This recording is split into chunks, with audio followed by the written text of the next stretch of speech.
There are quite several formidable Native American tribes, but do you know that 3 tribes stand out among the others as the most dreadful? These indigenous people would tear through anything which tries to stand in their way, not just like tissue paper, but in the most gruesome way possible. Here on Native Journals, we will unveil 3 of the deadliest Native American tribes you probably never knew.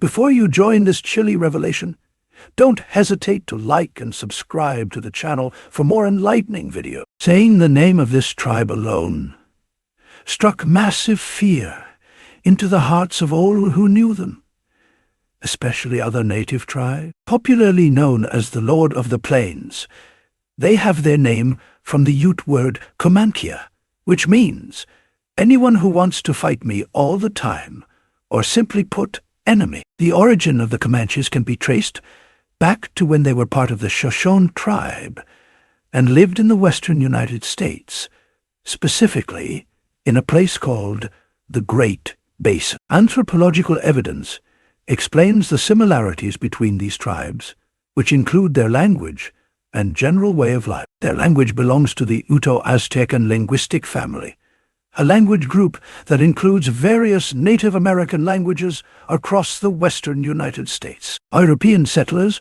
particularly the Spanish, introduced horses to North America in the 16th century. These horses gradually spread among indigenous tribes. The Comanches engaged in trade with neighboring tribes, such as the Spanish-influenced Pueblo people, or other plains tribes that already possessed horses. Through these trade networks, the Comanches could obtain horses by exchanging goods like buffalo hides, captives, or other resources. With their newfound method of mobility, they rapidly grew to become skilled horsemen. The acquisition of horses facilitated a remarkable expansion of the Comanche territory, no longer confined to their mountainous home and the vicinity of their Shoshone neighbors. The Comanches ventured onto the expansive plains of eastern Colorado and western Kansas. This migration was driven by the abundance of buffalo on the plains, providing the Comanches with a valuable resource for sustenance and trade. In their new environment, the Comanches became expert equestrians, utilizing horses for various purposes, including hunting, trading, and warfare. The horse not only became a mode of transportation, but also a symbol of status and power within Comanche society. The Comanches were unmatched in horsemanship, with children starting to ride from a young age. Both men and women honed remarkable equestrian abilities, showcasing their prowess with horses. One important thing to note about the Comanches, as regards horses, is that they had a special knack for catching and training wild horses. Once they see a horse in sight, they move swiftly by swerving a rope around the horse's neck as a means to capture it. Once secured, they begin to choke it till it gets out of breath and faints in exhaustion. Then the capture moves swiftly towards the horse, blows carefully into the horse's nose, and brings it back to consciousness. They'd also clean up the horse a bit by removing wild hairs around its eyes. Then they'd put on a headstall like a special horse gear to control it. The wild horse would be paired with a calm mare, forming a bond. The handler would gradually familiarize the horse with human presence. After a few days, the horse was set free, but stayed close to the mare, shadowing her movements. When it was time to ride, the handler would guide the horse into deep water or a creek with a sandy bottom. This not only helped reduce the horse's resistance, but also softened the landing if it managed to buck off its rider. William Blakemore, an Englishman who spent 8 years with the tribe, provided this depiction. On foot, slow and awkward, but on horseback graceful, they are the most expert and daring riders in the world. In battle, they sweep down upon their enemies with terrific yells, and concealing the whole body, except 1 foot behind their horses, discharge bullets or arrows over and under the animal's neck and accurate. Each has his favorite warhorse, which he regards with great affection, and only mounts when he goes into battle. Even the women are daring riders and hunters, lassoing antelope and shooting buffalo. The Comanches grew quickly and greatly, gaining ground as a tribe that was formidable in the art of war. They were madly tenacious and extremely violent with their enemies. After Spain got Louisiana from France after a big war, Spanish soldiers reported how unparalleled the Comanche were at riding horses and seemingly fearless in the face of war. The Comanche didn't make deals for peace. They were bold and tough. Many European settlers were killed by the Comanche, making the French, Spanish, and Americans think it was nearly impossible to take their land. The Comanche were so ferocious that they single-handedly prevented the expansion of the Spanish for close to 50 years.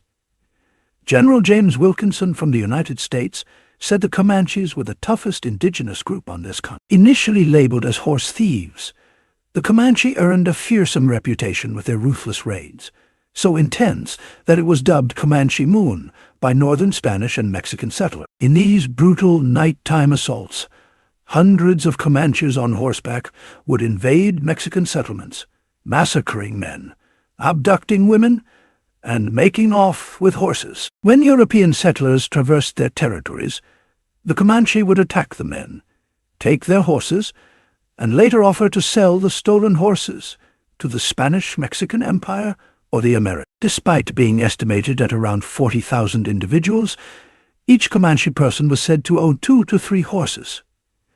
In their culture, young braves had to establish their status through frequent raids, showcasing their ability to kill and steal. This was the sole route to gaining prestige, wealth, and respect within their families and bands. It served as a way for them to demonstrate strength and proficiency in providing for their challenging way of life, centered around strict adherence to custom and tradition. Notably, Comanche women were known for their skilled and relentless torture methods inflicted upon captives.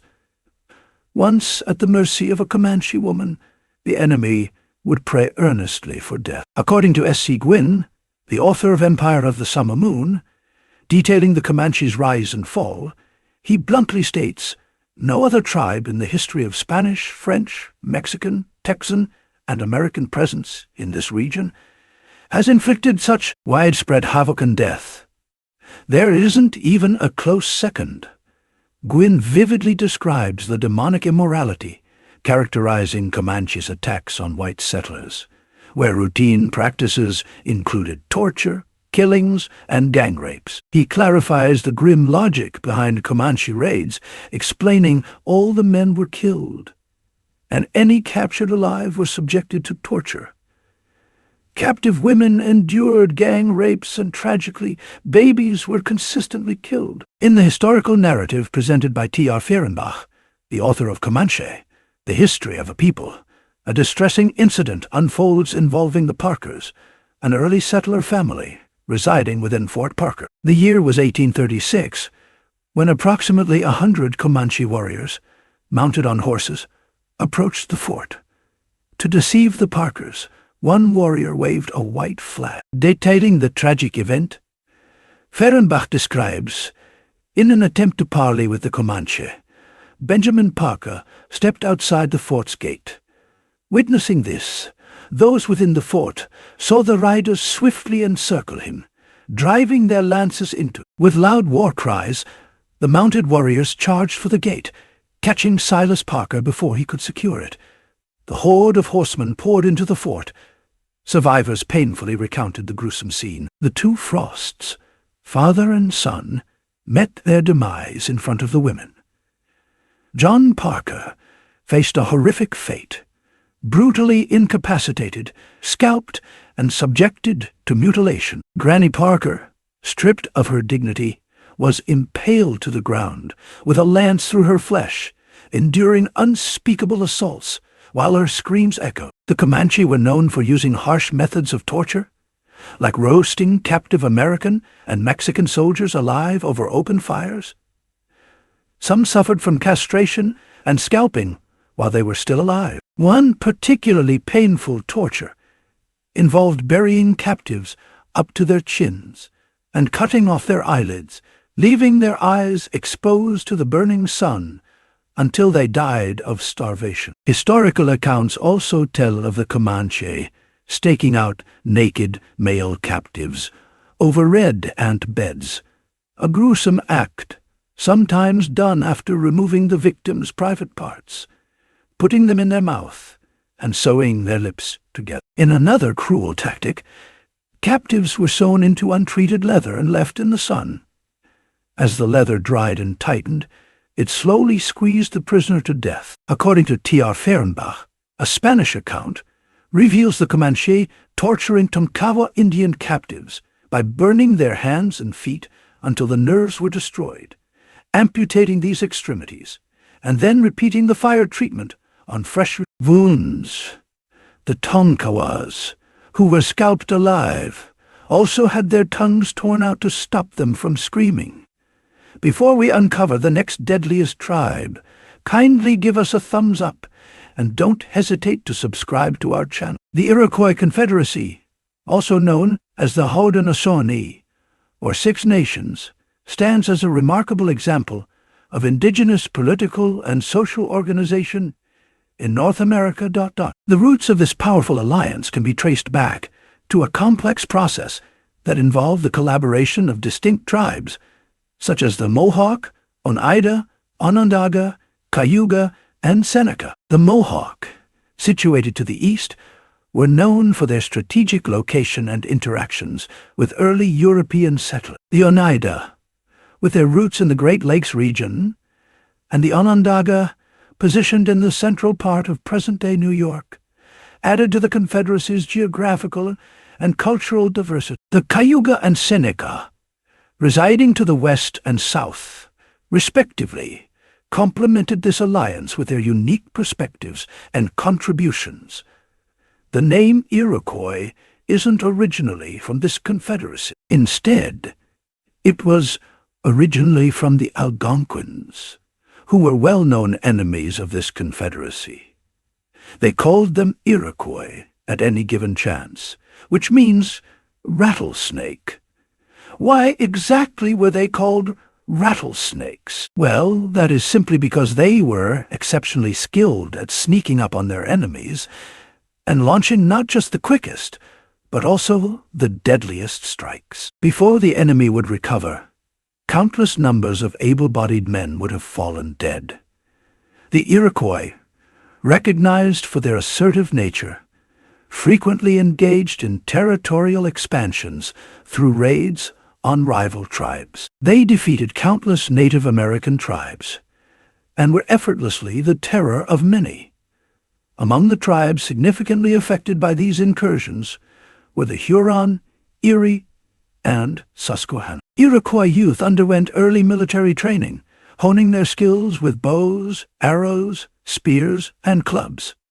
During adolescence, they actively participated in raids against both rival Native American groups and, at times, white settlers. This explains why they grow up to become ruthless, fighting without emotions, with the sole aim of gaining nothing but victory. The display of military prowess not only brought prestige, but also paved the way for individuals to ascend to the esteemed position of war chief.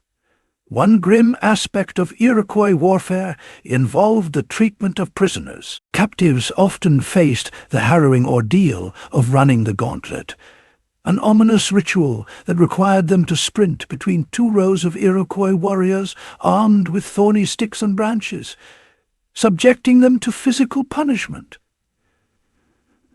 This practice served as a harsh testament to the intensity of intertribal conflicts and the stringent military culture within the Iroquois society. The Beaver Wars, spanning the 17th century, marked a fierce period for the Iroquois Confederacy as they engaged in a series of conflicts aimed at expanding their territorial dominance. One of their notable conquests was the subjugation of the Susquehannocks in present-day Pennsylvania.